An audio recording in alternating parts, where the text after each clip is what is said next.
صفوں میں میں آپ کو ویلکم کرتا ہوں۔ آج 21 رمضان المبارک یوم علی ہے، تو اس سلسلے میں ہم حضرت علی رضی اللہ تعالیٰ عنہ کے کچھ فضائل آپ کے سامنے رکھیں گے۔ حضرت علی رضی اللہ تعالیٰ عنہ جب پیدا ہوئے تو حضرت علی رضی اللہ تعالیٰ عنہ نے جو سب سے پہلے کھایا، جو سب سے پہلے حضرت علی رضی اللہ تعالیٰ عنہ نے نوش فرمایا، وہ آپ صلی اللہ علیہ وسلم کا لعاب دہن تھا۔ واقعہ کچھ یوں ہے کہ حضرت علی رضی اللہ تعالیٰ عنہ پیدا ہونے کے بعد نہ کچھ کھا رہے تھے، نہ پی رہے تھے، نہ بول رہے تھے، تو اتنے میں آپ صلی اللہ علیہ وسلم ان کے گھر گئے اپنی چچی کو مبارک دینے۔ تو ان کی چچی نے آپ صلی اللہ علیہ وسلم سے فرمایا کہ اے محمد بن عبداللہ، تو یہ تو نہ کچھ کھا رہے ہیں نہ کچھ پی رہے ہیں۔ آپ صلی اللہ علیہ وسلم نے کہا کہ حضرت علی کو میرے حوالے کرو۔ حضرت علی رضی اللہ تعالیٰ عنہ کو آپ صلی اللہ علیہ وسلم نے اٹھایا اور آپ صلی اللہ علیہ وسلم نے اپنا لعاب دہن ان کے منہ میں ڈالا،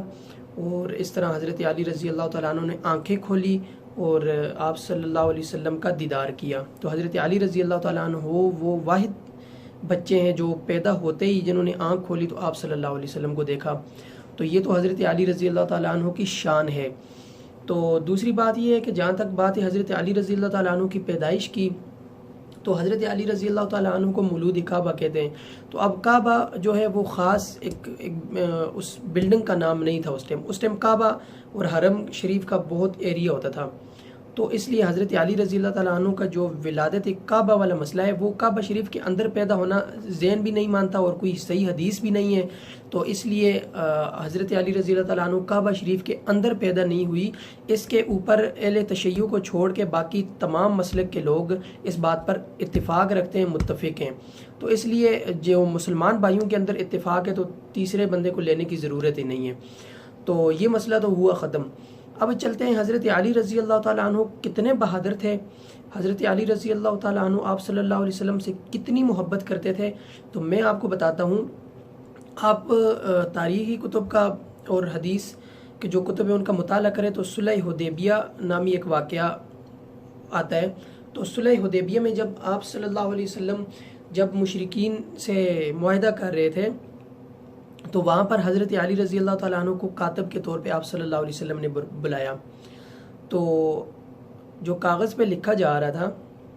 دونوں طرف سے شرائط لکھی جا رہی تھی، تو حضرت علی رضی اللہ تعالیٰ عنہ نے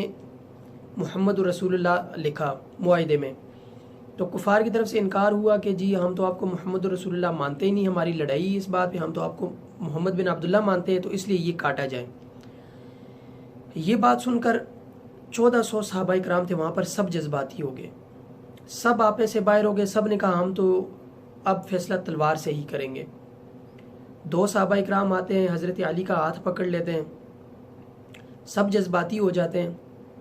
تو حضرت علی رضی اللہ تعالیٰ عنہ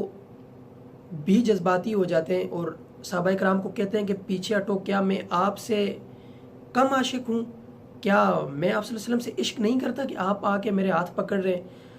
تو صحابہ کرام کا کہنا تھا کہ نہیں ایسی بات نہیں ہے، ہم جذباتی ہو گئے تھے، ہم نے جذبات میں آ کر آپ کے ہاتھ پکڑ لیے تھے۔ تو حضرت علی رضی اللہ تعالیٰ عنہ، یہ وہ پہلا اور آخری موقع ہوتا ہے کہ جہاں پر صحابہ کرام اتنے جذباتی ہو جاتے ہیں کہ آپ صلی اللہ علیہ وآلہ وسلم کا حکم بھی نہیں مانا۔ تو اس پر آپ صلی اللہ علیہ وسلم ناراض نہیں ہوئے بلکہ خوش ہوئے۔ اس پر حضرت علی رضی اللہ تعالیٰ عنہ نے فرمایا کہ یا رسول اللہ صلی اللہ علیہ وسلم، میں ایسا نہیں کر سکتا، میں آپ کا نام لکھا ہوا مٹا نہیں سکتا، شہید ہو سکتا ہوں، کافروں سے لڑ سکتا ہوں، لیکن آپ کا نام نہیں مٹا سکتا۔ تو یہاں پر جب حالات گمبھیر ہوئے تو آپ صلی اللہ علیہ وسلم نے دیکھا اور کاغذ منگوا کے خود آپ صلی اللہ علیہ وسلم نے اپنا نام مٹایا۔ تو حضرت علی رضی اللہ تعالیٰ عنہ تو اس قدر بہادر تھے کہ حضرت علی رضی اللہ تعالیٰ عنہ نے جب خیبر کو فتح کیا تو خیبر کا جو دروازہ تھا جس کا وزن کئی من وزنی دروازے کو حضرت علی رضی اللہ تعالیٰ عنہ نے اکھاڑ پھینکا اور خیبر کا قلعہ اس طرح فتح ہو گیا، اور یہودیوں کا مشہور زمانہ پہلوان مرہب اسی جنگ کے اندر مارا گیا، اور تمام کے تمام یہودیوں نے قلعہ چھوڑ دیا اور فدق نامی جو باغ تھا، جو جاگیر تھی، وہاں جا کر بسنے لگے۔ اس کے بعد انہوں نے وہاں بھی شرارت شروع کر دی، جس پر آپ صلی اللہ علیہ وآلہ وسلم کے حکم کے مطابق حضرت علی رضی اللہ تعالیٰ عنہ نے ان کو وہاں سے بھی نکال پھینکا۔ اور جو فدق کی جو بھی وہ جاگیر یا جو وراثت تھی وہ اس طرح خاندان اہل بیت کے حصے میں آئی، جس پر آج کل بہت بڑا ایک مسئلہ بنا ہوا ہے۔ تو جو فدق کا مسئلہ تھا وہ تو ایک مینیجریل مسئلہ تھا کہ اس کے جتنے بھی معاملات تھے اور جتنے بھی محصولات تھے وہ سب اہل بیت کو ملتے تھے، اس میں کوئی شک نہیں اور کوئی دو رائے نہیں۔ لیکن فدق کی جو کنٹرول تھا وہ اسلامی حکومت کے وفاق کے پاس تھا، جو مرکز میں تھی اس کے پاس تھا، اس لیے حضرت ابوبکر صدیق رضی اللہ تعالیٰ عنہ نے اسے اپنے ہی پاس رکھا، اور اس کے جتنے بھی محصولات تھے، جتنا بھی اس کی انکم تھی وہ اہل بیت میں باقاعدہ تقسیم ہوا کرتی تھی، اور اسی طریقے سے حضرت عمر رضی اللہ تعالیٰ عنہ کے دور میں بھی ہوتی تھی۔ اور پھر حضرت علی جہاں اتنے بہادر تھے، وہاں کچھ بزدل لوگ ان پر یہ الزام لگاتے ہیں، اور علی کو مانتے ہوئے بھی وہ اس بات کا خیال نہیں کرتے کہ جس علی، جیسا کہ آپ لوگوں نے سنا کہ حضرت علی رضی اللہ تعالیٰ عنہ کتنے بہادر تھے، یہ تو مختصر سے واقعات ہیں۔ حضرت علی رضی اللہ تعالیٰ عنہ کی بہادری کے قصے مشہور ہیں اور کتابیں بھری پڑی ہوئی ہیں۔ تو اسی طرح میں ایک اور الزام جو حضرت عمر رضی اللہ تعالیٰ عنہ